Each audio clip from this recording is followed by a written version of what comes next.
There's only a few Japanese sports cars that you can get that look like they're not Japanese sports cars. And what I mean by that is if you want that European feel, you want that elegance, you want that luxury, you want that style that usually you can't get anywhere else except in a European car. But you also want the car to drive down the street without breaking down. You don't got too many options. If you're looking at an old Porsche, BMW, Ferrari, Lamborghini, or Mercedes, well, you're gonna spend a lot of money buying it, and then you're also gonna spend a lot of money repairing it too. Now there are some good ones, like the old diesel Mercedes, for instance, or maybe even a 3 Series. Some of them are reliable, but I'm talking about like those supercar ones. You know, the ones that look cool, the ones that the NSX were supposed to compete with? Yeah, those are the ones that break down a lot. And that's why the NSX is so perfect. You get that European styling and performance, but you also get a car that you can drive every single day like you drive your Toyota Corolla. Now there's two others off the top of my mind. The FC RX-7 hugely resembles the Porsche 944. But unfortunately, like the Porsche 944, the FC RX-7 is also not that reliable. And the last one is the Mark III MR2. I had one of these, and every month or so I would get at least a couple compliments saying, oh my gosh, nice Porsche, or nice Lotus. And you know, I'm not trying to brag, I'm not trying to hype myself up. This actually did happen. They might be stupid if you don't think this actually happened, but it did. But the problem with that car is that it's not nice. It might look like a Porsche on the outside, but on the inside it looks like a Toyota Corolla. But the great thing about the NSX is it's nice on the inside, it looks nice on the outside. The only issue is it also comes with that super nice European supercar price tag. But if you got the money, what the hell? This is a buyer's guide on the first gen Honda NSX. We're going to be going over the differences between the years. Then after that, we'll go over the differences between the trims, the common problems that these cars have, rare parts that add value to the NSX you're looking at, and last but not least, the top 5 rarest colors you can get to stand out a little bit more. The first gen NSX was around from 1991 to 2002, and it came out screaming with a 270 horsepower VTEC 3.0 V6 engine with a 5-speed manual gearbox that made 210 pound-feet of torque. And some magazines at the time even called this the best sports car ever built. Nothing really changed from 1991 to 1994, but in 1995, when they came out with a new trim called the NSX-T. This is probably a V1 that I would want because I love target tops, and I mean, just look at this thing. It is a beaut. 1995 is also the first year to have the new optional 4-speed automatic transmission that you probably do not want. And then in 1997, the displacement of the engine increased to 3.2 instead of 3.0. And this added an extra 20 horsepower, bumping it up to 290. And the torque went up to 224. And you also got one extra gear, making this bad boy a 6-speed, and it came standard. In 1998, they came out with a special edition called the Alex Zanadri. Forget about it. But he won 2 kart championships in Honda Power Race cars, so that deserves a special edition honoring him. And they made 49 of these. These were lightweight, all had fixed roofs, suspension mods, and unique styling cues. Then nothing happened again until 2002 when they facelifted the NSX, kind of making it uglier. You know, usually facelifts make the car look better, but because of new laws, the pop-up headlights went away and they made these stupid ugly looking frog headlights. But they also restyled the front and rear valences and did some suspension tweaks. 2005, they decided to make some super cool homologation NSXs that were pretty much the best of the best you're gonna get for a first gen NSX, and these were called the NSX RGTs. These were $500,000 new, so you could only guess how much they are now. And unfortunately in 2005, Honda ceased production of the NSX. Now for trims, the NSX has some pretty good ones, but unfortunately most of them are only for the Japanese market. One of them being the NSX Type R, or also known as the NSX-R. This was released in 1992, and this was more of a raw version of the NSX. You're not getting all those creature comforts that you get in the regular one, you're just getting a no-compromise racing experience. Honda did weight reduction on steroids and decided to take everything out from the sound editing, the audio system, spare tire, air conditioning, traction control, the seats. They replaced those with carbon Kevlar racing seats made by Recaro, and they took out some electrical equipment too. Now all of this stuff could be optioned back in on the NSX Type R, but from standard it was all removed. The stock forged alloy wheels were replaced with lighter forged aluminum wheels produced by Enki, and the standard leather shift knob was replaced with a titanium one. Now that is probably a hot piece to touch on a hot day. Because of all of this, the Honda NSX now weighed 265 pounds less. The next trim you could get is something we already talked about, the NSX-T. It's pretty much just the NSX with the added bonus of a target top. You also have the NSX Type S. This was released in 1997, right after they increased the displacement of the engine. And this was intended to be not the Type R, but not the regular NSX. It was in the middle for those guys who just like to drive down winding roads.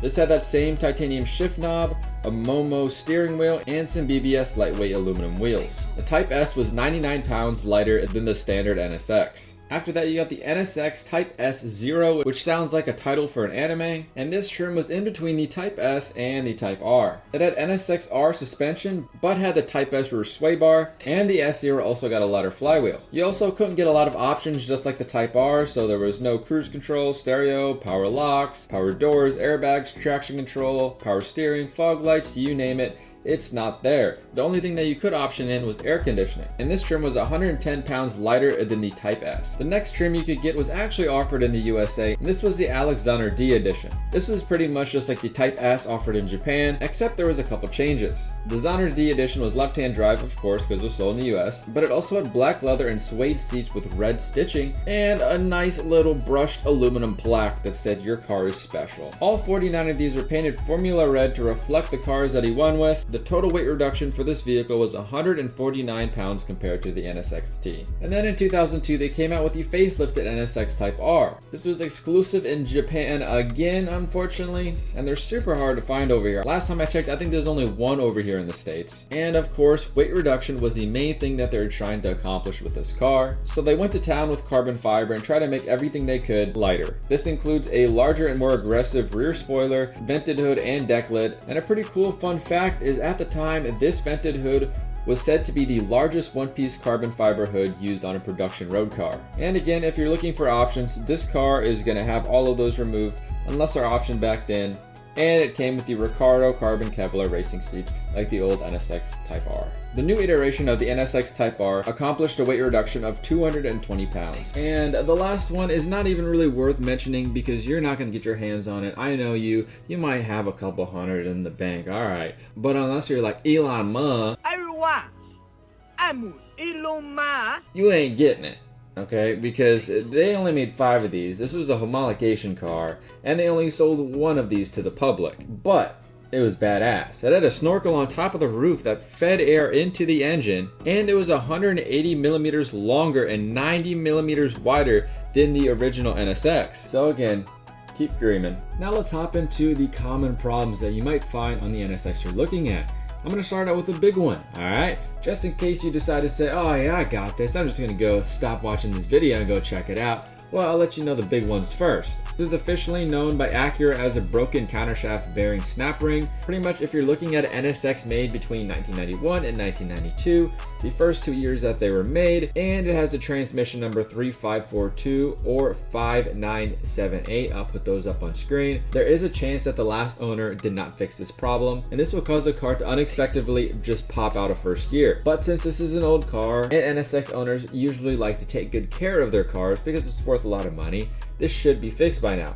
But make sure you get the records and see if this has been done. But if not, use this as a way to bargain down the price, because this is gonna kind of be an expensive ordeal. Another thing that's pretty much common throughout all old Hondas is the window regulator slowly breaks down. The first symptom you'll have is it will go up and down slowly, and then before you know it, it will just break altogether. The next issue though is quite a little bit more of a headache, and this is problems with the AC system. Again, this is a 1991 to 1992 problem, and pretty much the culprit for making the AC system go bad is the evaporator. And if this goes bad, you're just gonna have to replace the whole system. The whole system costs a lot of money, and if you don't know how to do it yourself, it even costs a lot more money to pay somebody to do it. So if you're having any AC issues, bring it to a mechanic, figure out what it is, because you do not want to walk away and say, oh, you know, it just turns off sometimes. Oh, it's just not working, let me recharge it. Because if that's the case, make sure the current owner goes and recharges it, because it's only a couple, 20, 30 bucks, you know, at a shop.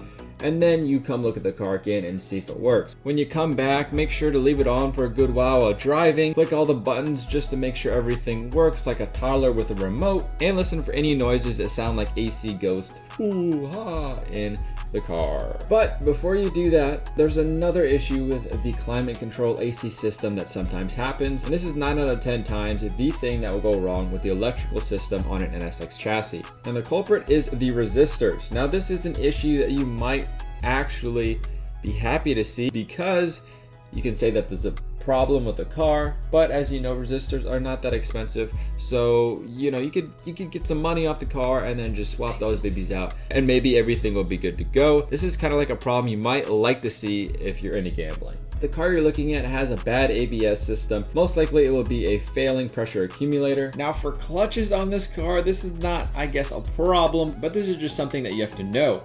Clutches on these cars, because of the little surface area for a higher horsepower car, be prepared to replace the clutch every 40 to 50,000 miles. Now if you're used to owning expensive European cars, this is no biggie, this is the least of your worries, but just know that these clutches go out more frequently than, say, a Toyota Corolla that they last for 200,000 miles. The last thing that is not a common problem, but that you should definitely know about and do, is first of all, know when the water pump and timing belt has last been changed, and make sure to do it every 90,000 miles. And if it has never been changed because, well, the car only is 40,000 miles, and why would I need to do that? It says 90 in the manual. They also wear out over time, so just to be safe, after buying this car, unless it's been recently replaced, time-wise or mile-wise, I would just do it just to make sure your prized possession and your new car purchase doesn't turn out to be your biggest nightmare. Now for rare parts, it's pretty simple. Anything with a Mugen logo on it is worth some money. Now the more things that you have with Mugen logos on it, the more rare parts you have, but make sure it also comes with the original part, because if it doesn't, you're really not gaining as much as you could. Also, you want to make sure that these parts are genuine. A lot of people make fakes because they're so sought after,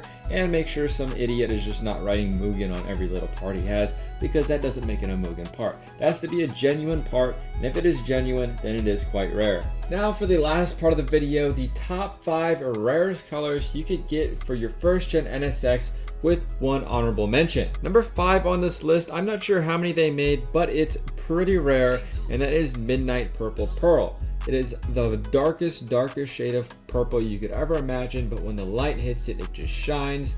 And you've seen this on a couple other cars before if you watch my videos. And I like this color because it can change. It can look like 2 different cars and you only paid for one of them. So it's a pretty sweet bang for your buck. I mean, really, if someone is really an idiot, you could fool them and say you have 2 NSXs. Take one in the dark, bring it out in the light, take another one, boom, you got a black one and you got a purple NSX. The 4th rarest car on this list, they only made 66 of these. It's called Monte Carlo Blue Pearl. And it's a really nice shade of dark blue. Out of all of the rarest colors, this is probably the most common color you still see today. But gotta give credit where credit is due. It's a damn good looking color. Number 3 on this list is Rio Yellow Pearl, and they only made 53 of these. And as you could guess, it's just a yellow Honda. They did this for the Integra Type R and the S2000, and it's not too special other than it being yellow. Number 2 on this list is Imola Orange Pearl, and if you watched my S2000 video, you would have seen this color pop up on there too. This is not only a rare color for the NSX, but also for the S2000, and it's a sweet color that you really don't see too often on cars nowadays. And they only made 49 of these. And the number 1 rarest color you could get for an NSX is Monaco Blue Pearl. And they only made 44 of these. Now this shade of blue is super sweet because it's almost like it's purple, but it's blue, and it's just a mix of the two, and it looks really good. This one doesn't change so much, but it just looks like 2 different colors at the same time. And the honorable mention I wanted to talk about, it just suits the NSX so well, because I feel like this color with saddle interior, I've talked about this before, looks so great on luxury cars, and that's Brooklyn's green. It's that dark green that it just screams luxury, and it looks so great on the NSX. So I hope you guys did enjoy this buyer's guide on the first gen NSX. Put a lot of work into this, so if you haven't subscribed, make sure to subscribe and like the video down below. Leave any tips in the comments if I missed anything on buying an NSX, and make sure to join the Discord down below where we play video games and talk about cars. What's better than that? And I'll see you guys in the next one. Peace out.